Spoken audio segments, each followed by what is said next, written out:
રાજ્યમાં આજથી ઘરે ઘરે જઈ વસ્તી ગણતરીનો પ્રારંભ થયો છે। 1.10 લાખ ગણતરીકારો ઘરે ઘરે જઈ અને વસ્તી ગણતરી કરશે। 3.26 લાખ મકાન માલિકોએ ઓનલાઈન રજીસ્ટ્રેશન કરાવ્યું છે। મકાન અને તેને લગતી વિગતો જ ગણતરીદારો લેશે। વસ્તી ગણતરીમાં વિવિધ 35 પ્રકારના પ્રશ્નો પૂછવામાં આવશે। બેંકની વિગતો, આધાર કાર્ડ કે કોઈ માહિતી માંગવામાં આવતી નથી। તમારા ઘરે આવનાર ગણતરીદાર છે કે નહીં તે QR કોડથી જાણી શકાશે। જાહેર જનતાને વસ્તી ગણતરીમાં હોંશભેર ભાગ લેવા માટે અપીલ કરાઈ છે। કલમ 15 મુજબ તમામ સવાલોના સાચા જવાબ આપવા જરૂરી છે। જો માહિતી સાચી ન આપો તો 3 વર્ષની કેદની સજા પણ થઈ શકે છે। તો આજથી વસ્તી ગણતરીનો પ્રારંભ થવા જઈ રહ્યો છે। 1.10 લાખ ગણતરીકારો ઘરે ઘરે જઈ અને વસ્તી ગણતરી કરશે।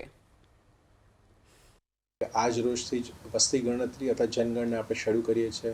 હવે આમાં દરેક વ્યક્તિએ ઘરે ઘરે જઈને અંદાજે 33 પ્રશ્નો કે જે આપણે પહેલાં જાહેર કરેલા છે તેની માહિતી રહેશે કે આપણા ઘરમાં ભોંયતળું કેવું બનેલું છે, દિવાલ કેવું છે, આપણા ઘરમાં ઇલેક્ટ્રિસિટીની સગવડ છે કે નહીં, વ્હીકલ કેવું છે, આ પ્રકારની એક સામાન્ય માહિતી જે આપણે પહેલાં પણ કહી હતી તે મુજબ બધી માહિતી લેશે। હાલમાં સાયબર ફ્રોડથી બચવા માટે પણ સંપૂર્ણપણે યોગ્ય માહિતી લેવી જરૂરિયાત છે।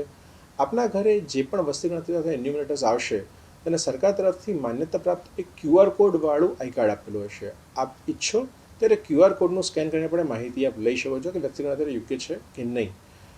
હાલમાં એવા સમાચાર પણ આવેલા છે કે અમદાવાદ, સુરત, રાજકોટ અને ગાંધીનગર ખાતે અમુક એન્યુમરેટર્સને કિટ મળવાની બાકી છે જે હાલમાં ડિસ્પેચમાં છે અને સાંજ સુધીમાં બધાને મળી જશે।